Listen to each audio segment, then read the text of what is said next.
আসসালামু আলাইকুম প্রিয় দর্শক মণ্ডলী, দুই সেজদার মাঝে কোন দোয়া আছে কিনা অনেকেই জানতে চান, তাই আজ প্রমাণ সহ আলোচনা করব ইনশাআল্লাহ। ভিডিওটি না টেনে শেষ পর্যন্ত দেখবেন, হয়তো না জানা জিনিস আজকের ভিডিওতে জানতে পারবেন। দুই সেজদার মাঝে অর্থাৎ একটি সেজদা দিয়ে বসে এই দোয়াটি পড়তে হয়, তারপর দ্বিতীয় সেজদা করতে হয়। যদি কেউ দোয়াটি না পড়ে তাহলে নামাজের কোনো ক্ষতি হবে না, নিঃসন্দেহে নামাজ সহিশুদ্ধ হবে। তবে কেউ যদি পড়ে তাহলে এর ফজিলত লাভ করবে ইনশাআল্লাহ। প্রিয় দর্শক মণ্ডলী, হাদিস শরীফের মধ্যে শব্দগত দিক দিয়ে একাধিকভাবে এই দোয়াটি বর্ণিত হয়েছে। তার মধ্যে সহজ দুটি দোয়া আপনাদের সামনে তুলে ধরছি, যাতে সহজভাবে মুখস্থ করতে পারেন এবং কম সময়ের মধ্যে পড়তে পারেন। এই দুটি দোয়ার মধ্যে যে কোনো একটি দোয়া পড়লেই হবে, যেটা আপনাকে বেশি সহজ মনে হবে সেই দোয়াটি আপনি পড়তে পারেন। দোয়াটি জানার পূর্বে একটা রিকোয়েস্ট, আপনারা যারা আমার চ্যানেলে নতুন হয়ে আছেন এমনই সুন্দর সুন্দর দোয়ার ভিডিও পেতে আমাদের চ্যানেলটি সাবস্ক্রাইব করে আমাদের সঙ্গে থাকবেন। তো চলুন বেশি দেরি না করে ভিডিওটি শুরু করা যাক। প্রথম যে দোয়াটি সেটি হলো হযরত আব্দুল্লাহ ইবনে আব্বাস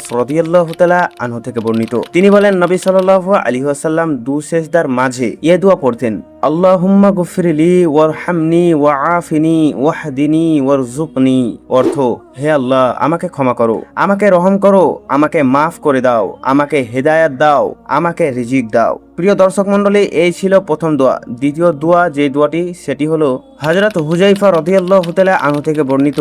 নবী করিম সাল্লাল্লাহু আলাইহি ওয়াসাল্লাম দুই সেজদার মাঝখানে বসে পড়তেন, রব্বিগফিরলি রব্বিগফিরলি।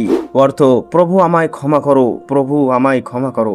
দুই সেজদার মাঝে বসে পাঠ করার জন্য কয়েকটি দোয়া আছে, শুধুমাত্র কিছু শব্দ কোনো দোয়াতে বেশি আছে, কিছু শব্দ কোনো দোয়াতে কম আছে। তার মধ্যে থেকে সহজ দুটি দোয়া আপনাদের সামনে তুলে ধরলাম। যদি কেউ এই দোয়া দুটি সেজদার মাঝে বসে দোয়া পড়তে চান তাহলে এই দোয়া দুটির মধ্যে একটি মুখস্থ করে নিতে পারেন, পারলে দুটি মুখস্থ করে নেবেন, যে কোনো একটি পড়বেন। নামাজ অবস্থায় বান্দা আল্লাহর গভীর ধ্যানে থাকে, আত্মার মধ্যে আল্লাহর রহমত অনুগ্রহ কামনা করে। দোয়া করলে দ্রুত তা কবুল হয়ে যায়। পাঠ করলে আল্লাহর রহমত এবং সঠিক পথে দিশা ও আল্লাহর পক্ষ থেকে ক্ষমা লাভ করা যায়। যেহেতু দোয়াটি খুবই ছোট, তাই আমাদের সকলের উচিত নিয়মিত এই দোয়াটি পড়ে ফজিলত অর্জন করা। আল্লাহ তাআলা যেন আমাদের বেশি বেশি আমল করা তৌফিক দান করেন, আমিন সুম্মা আমিন। তো এই ছিল আজকের ভিডিওটি ভালো লাগলে একটি লাইক করবেন এবং এমনই সুন্দর একটি দোয়া বন্ধুদের সঙ্গে শেয়ার করবেন, যাতে অন্যরাও এই থেকে উপকার লাভ করতে পারে। তো সকলে ভালো থাকবেন, সুস্থ থাকবেন, দেখা হবে পরবর্তী এক নতুন ভিডিওতে।